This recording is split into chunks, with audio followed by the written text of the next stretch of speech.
ধৰ্মনিৰপেক্ষতা, সমাজবাদ, মানৱতাবাদ, সকলোৰে সমসন্মান, সম অধিকাৰ,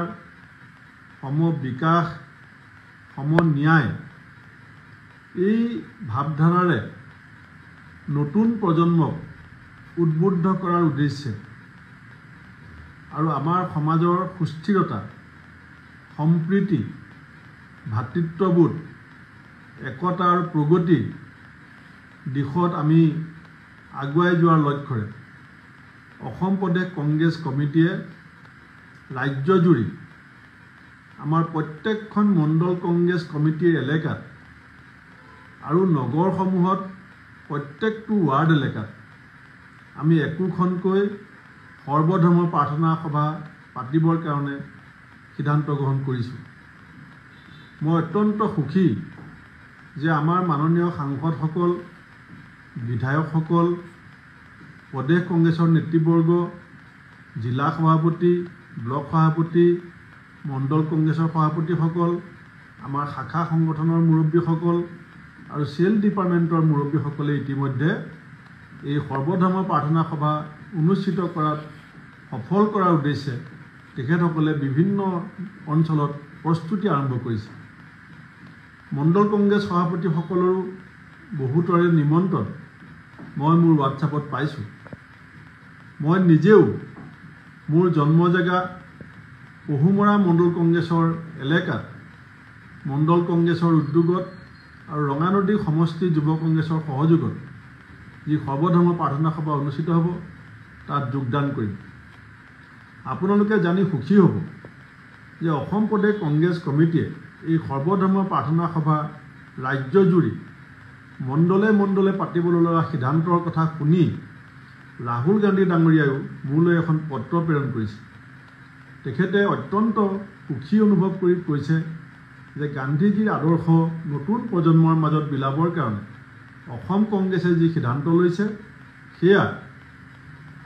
খুব ভাল কাম হৈছে বুলি তেখেতে প্ৰশংসা কৰিছে। আৰু মই দেখিছোঁ যে অল ইণ্ডিয়া কংগ্ৰেছ কমিটিও এতিয়া গোটেই দেশত তদনুৰূপ কাৰ্যসূচী পালন কৰিবৰ কাৰণে সিদ্ধান্ত গ্ৰহণ কৰিছে। আমাৰ প্ৰদেশ কংগ্ৰেছৰ ভাৰপ্ৰাপ্ত সাধাৰণ সম্পাদক প্ৰাক্তন কেন্দ্ৰীয় মন্ত্ৰী শ্ৰীযুত জিতেন্দ্ৰ সিং ডাঙৰীয়াও এখন পত্ৰ মোলৈ লিখিছে আৰু তেখেতে কৈছে যে তেখেতো নিজে অন্ততঃ দুখন সৰ্বধৰ্ম প্ৰাৰ্থনা সভাত দুখন জিলাত সেইদিনাখন যোগদান কৰিব আৰু সেই অনুপাতে আমি জিতেন্দ্ৰ সিং ডাঙৰীয়াই ডিব্ৰুগড় আৰু তিনিচুকীয়া জিলাত দুখন সৰ্বধৰ্ম প্ৰাৰ্থনা সভাত যোগদান কৰিব। আমাৰ দুগৰাকী AICC সম্পাদক শ্ৰীযুত পৃথিৱীৰাজ সাথে ডাঙৰীয়া আৰু শ্ৰীযুত জিতেন্দ্ৰ বাঘেল ডাঙৰীয়াও অসমৰ দুখন জিলাত এই সৰ্বধৰ্ম প্ৰাৰ্থনা সভাত যোগদান কৰিব। আমাৰ সাংসদসকল, বিধায়কসকল, জিলা সভাপতিসকল, প্ৰদেশ কংগ্ৰেছৰ বিষয়ববীয়াসকল, শাখা সংগঠনৰ ৰাজ্যিক আৰু জিলা পৰ্যায়ৰ মুৰব্বীসকল, চেল ডিপাৰ্টমেণ্টৰ মুৰব্বীসকলকো মই বিনম্ৰ অনুৰোধ জনাইছোঁ যে নিজৰ নিজৰ মণ্ডল কংগ্ৰেছৰ এলেকাত এই সৰ্বধৰ্ম প্ৰাৰ্থনা সভাত আমি সকলোৱে উপস্থিত থাকি মণ্ডল কংগ্ৰেছৰ উদ্যোগত অনুষ্ঠিত হ'বলগীয়া এই অনুষ্ঠানটোত আমি সহযোগিতা কৰাৰ লগতে উক্ত অঞ্চলৰ আমাৰ প্ৰতি সমভাৱাপন্ন সহানুভূতিশীল আমাৰ সমৰ্থকসকলকো নিমন্ত্ৰণ জনাই আনি গান্ধীজীৰ যি চেতনা সেই চেতনাৰে যাতে আমি আহি থকা সময়ত এখন সৰ্বাংগীন শান্তি আৰু প্ৰগতিৰ সমাজ গঢ়িবৰ কাৰণে অনুপ্ৰাণিত হওঁ, তাৰ কাৰণে আমাৰ এই সৰ্বধৰ্ম প্ৰাৰ্থনা সভা সাৰ্থক কৰিবৰ কাৰণে মই সকলোকে অনুৰোধ জনাইছোঁ। মই আশা কৰিম যাতে এখনো মণ্ডল কংগ্ৰেছ বা এখনো ৱাৰ্ড কংগ্ৰেছ কমিটিয়ে এই অনুষ্ঠানটোত সাৰ্থক কৰাৰ ক্ষেত্ৰত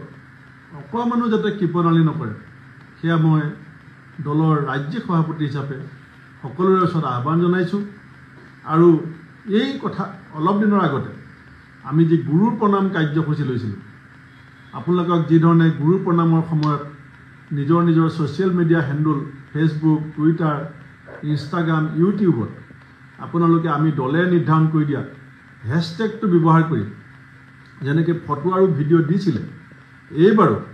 2 অক্টোবৰ গান্ধী জয়ন্তীৰ দিনাখন আমাৰ APCC ছ'চিয়েল মিডিয়া টিমে এটা হেশটেগ নিৰ্মাণ কৰিছে সেইটো আপোনালোক সকলোলৈকে পঠোৱা হ'ব আপোনালোকেও এই উৎসৱটো এই অনুষ্ঠানটো আয়োজন হোৱাৰ সময়ত বা পিছত তাৰ যাতে সেই হেশটেগটো ব্যৱহাৰ কৰি নিজৰ ফেচবুক টুইটাৰ ইনষ্টাগ্ৰাম ইউটিউবত সেইখিনি যাতে আমি সকলোৱে পাব পৰাকৈ উপলব্ধ হয় সেয়া ব্যৱস্থা কৰিব আৰু হেশটেগৰ লগত ৰাহুল গান্ধী ডাঙৰীয়া